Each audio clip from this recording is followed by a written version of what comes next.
And I'm back, everybody. Alright, let's restart this mission here. So we can satisfy Gene here and his demands of people surviving, of all things. Anyway, Jebediah's, I almost said Jebediah Springfield for some reason. Jebediah Kerman here is ready to go into space, and so am I. So we're gonna throttle this up again to 2/3, get SAS going. I can't right now for some reason. There he goes. Yeah, we're ready for launch. Okay, good, let's just do this. 50 meters per second. We wanna... Ah, that's wrong. Crap, I wanna go over here. Yeah. Maybe somewhere in between there. Oh, that should be good. Looks like. On the 70s. We're aiming to get at the 70. Okay, he wants to turn a little more. It should be this. Go, go, go, go. Excellent work, okay. Full throttle.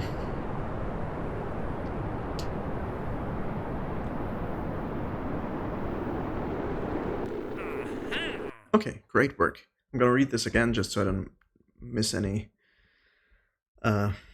objectives here. You will see the navball speed indicator auto switch from surface to orbit. Right, that's the green text down there. I do want to have it back to surface again for some reason. Doesn't tell me why. And the map. Okay, good. So cursor, I can target, orbit, surface. Good. I can look at the map here. Apoapsis is way up there. Where are we gonna land this time around? Over there. Interesting. Okay, further and further every time. Good.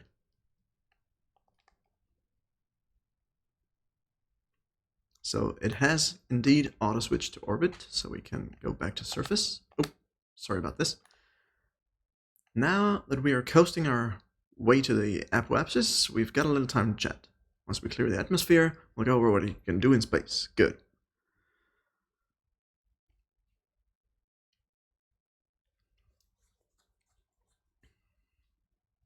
At the top there, where it says atmosphere, we can see that we're almost completely out of it. So that should be good.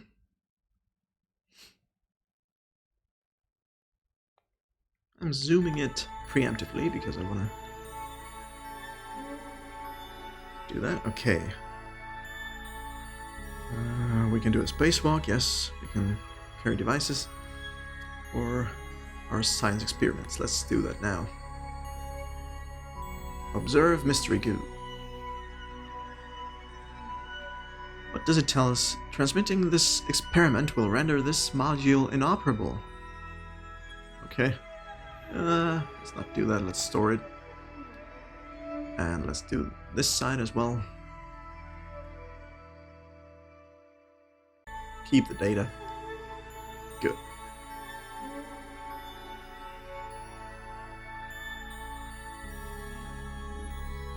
All right.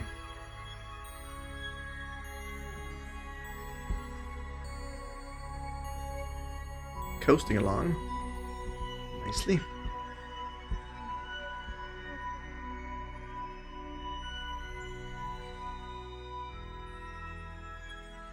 Okay, get another warning here. As we near the edge of the atmosphere again, it's time to reorient the pod. Right, so we want to get to the other side of those 70 degrees. Turn SAS off, change your attitude, and then turn it back on again. Good. Okay, turning it off. Now, you wanna... No. Easy. Right there. Is that correct? SAS should move right there. Should be at the 70s. It's moving very slowly, but it's getting there. Just don't touch the controls anymore.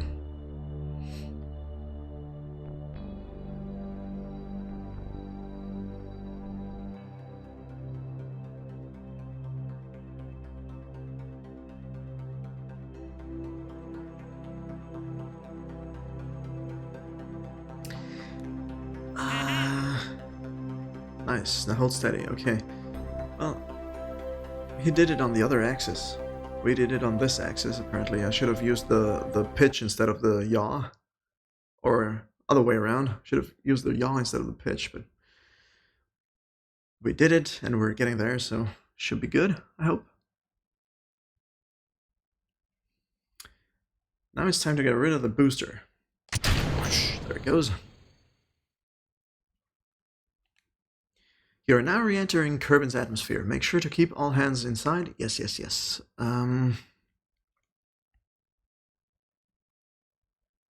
Okay, we do want to aim the chute now, which is what we did. So while we set your chute to not actually deploy until 2 kilometers, we do need to ensure that the opening height is correct. Okay, yeah, that's the thing we did last time. Ooh! That's not good. Easy, easy, easy. Okay. I was a little scared there, but it's alright. I did do a bad thing. Jebediah is kind of scared. Pressed the wrong button there. There it is. 1000. Yes.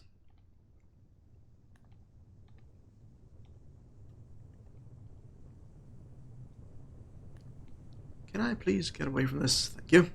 Let's move out again. Zoom out. And make sure this thing deploys. Just hang on until about 2 kilometers. Okay. And the parachute will trigger itself according to the settings we've chosen. Note that you do not have a heat shield, okay? You don't need one because this is such a gentle flight. Actually, a heat shield would make things more dangerous on this craft because the additional mass pushing the limits of this model of parachute. Interesting.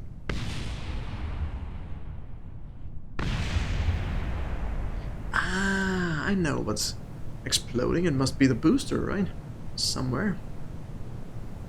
Okay, we're getting ready to deploy the chute now.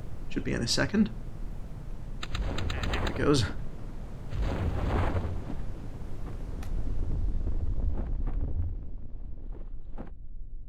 And we're safely, hopefully, landing down here on Kerbal. Welcome back. Congratulations on completing the mission. Finally. Sweet, we're ready to move on.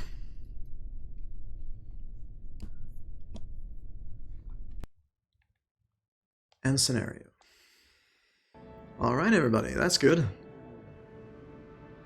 So we did the suborbital flight, and now we're going to do some advanced construction.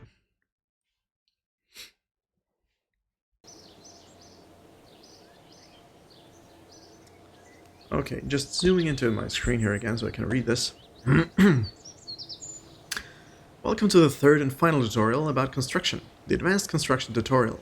I've had to delay some important work today to fit this in, so pay close attention as I show you how a real rocket scientist makes orbital craft. Go on, go inside the VAB. It's right there. In our last tutorial we built a vessel that could escape the atmosphere, but it didn't have enough oomph to escape for long. This time around we'll cover more advanced rocket design concepts like multiple stages and boosters, as well as the extra parts like RCS, and solar panels. You'll want these if you spend more than a few minutes in orbit. When we're done you'll have a craft capable of ascent to orbit, orbital operations, and a safe return to Kerbal. And you can test it out in the Go for Orbit tutorial, which will teach you how to make use of it all. Okay. You'll notice that there are lots more parts available this time. Haven't.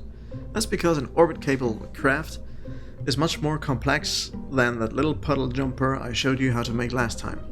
However, the main principles are the same, so I hope you remember what I taught you. If you mess up and, say, somehow manage to delete your whole craft, you can open the radial menu and select Undo Last to undo your last change, like delete the craft. Good. Again, you only have one pod available, so go ahead and select it. Should be this one. And placing it right there. Good. Just like last time, select a parachute.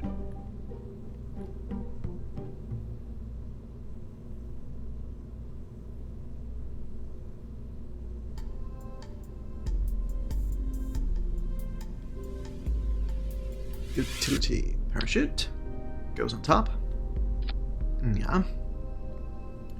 And again, like last time, adjust the parachute parameters, activating cursor mode. Okay.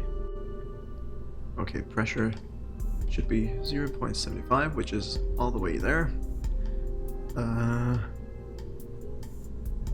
Right. The altitude should be okay. So let's get out there and talk to Werner again. We're now going to construct an upper stage. This upper stage will finish placing the pod in orbit, and once there, provide RCS steering thrusters and electricity for the pod. It will also provide all maneuvering capability in orbit, including the re-entry burn. Interesting. It's going to consist of a decoupler, we don't want to carry it home, an RCS fuel tank, a liquid fuel tank, 4 RCS thrusters, 4 solar panels, 4 batteries, and an efficient upper stage engine. That's quite the shopping list, isn't it? So let me know when you're ready to proceed. I am. Dude, I am. Firstly, we will add a stack decoupler below the pod to let us discard the parts we don't want to bring back with us. Good. Let's grab a decoupler, which should be in staging, or in coupling. Or was it in coupling? Ooh, what's this? Radial decoupler. What does he want this time? Grab a decoupler from toolbox and attach it to the bottom of the pod. Okay, so it should be this one, right? Let's place it right there. Nice.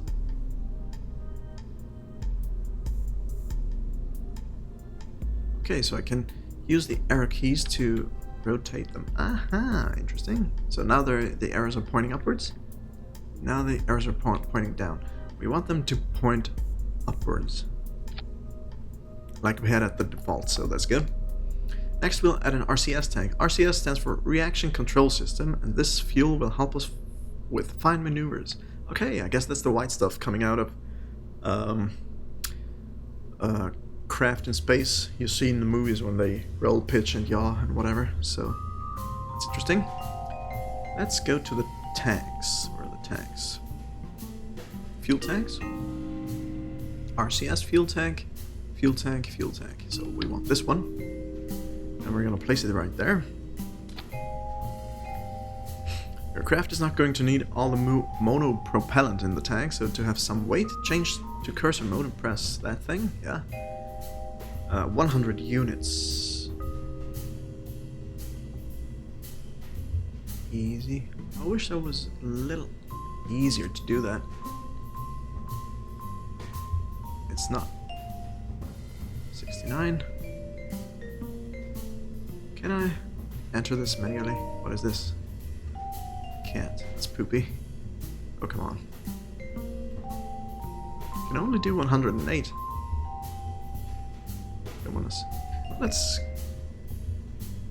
Let's use 108. I don't think I can do it any better. Good. Good enough for me.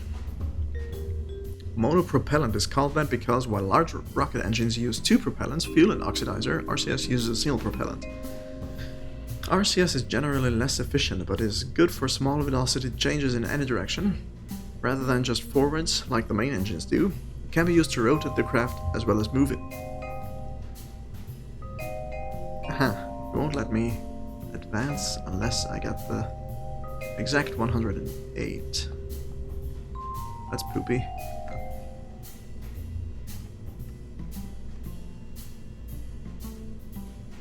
I wish I could do it differently. What is this again?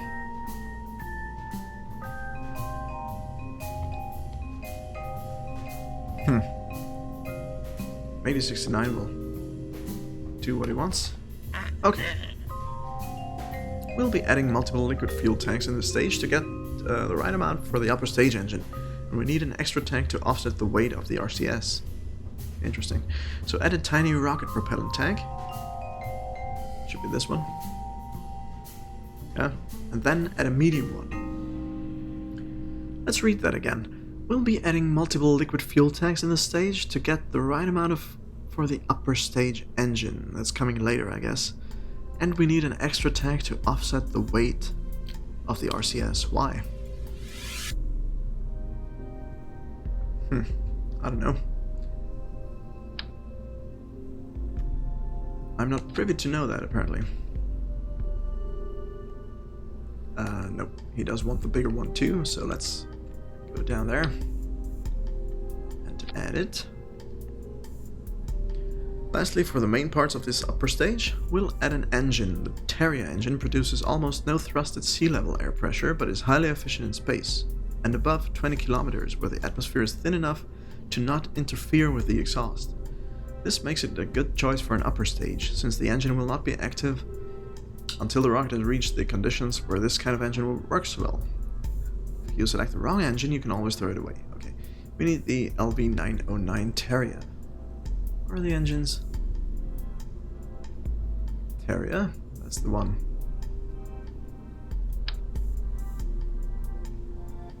Moving down.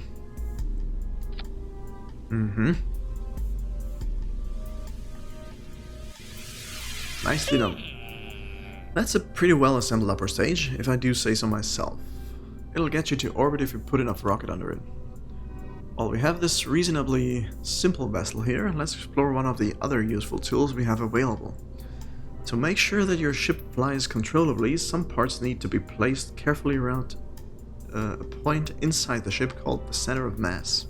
The COM is the spot where the mass on one side is balanced by the mass on the other side, okay?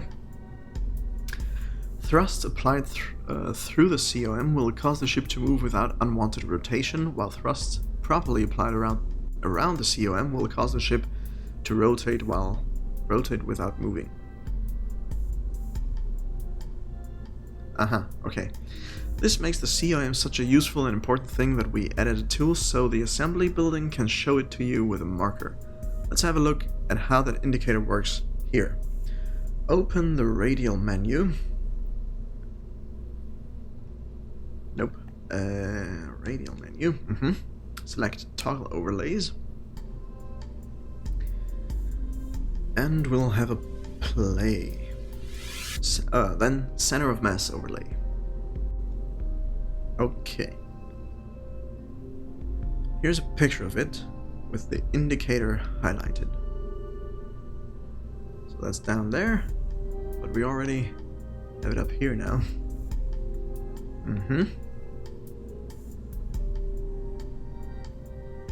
Right. Okay, let's adjust the fuel levels in some of these tanks and see how that affects the center of mass. Press square on one of the fuel tanks and drag the fuel and oxidizer propellant around. Okay. Move it up.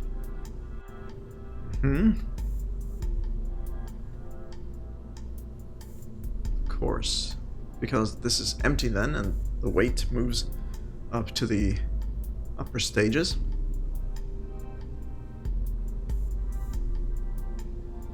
Don't touch the monopropellant. Yeah, that's the one up there. As you are doing this, you will see the COM move. During flight, the vessel's COM will move in the same way as it burns its fuel until the tanks are empty.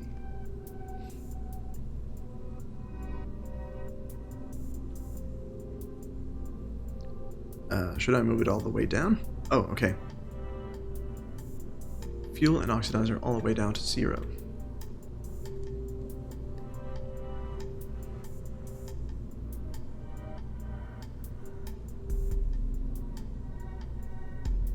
I did.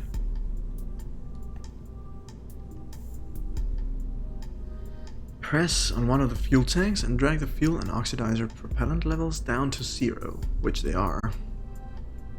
Don't touch the monopropellant. I didn't. Maybe I should do this here as well.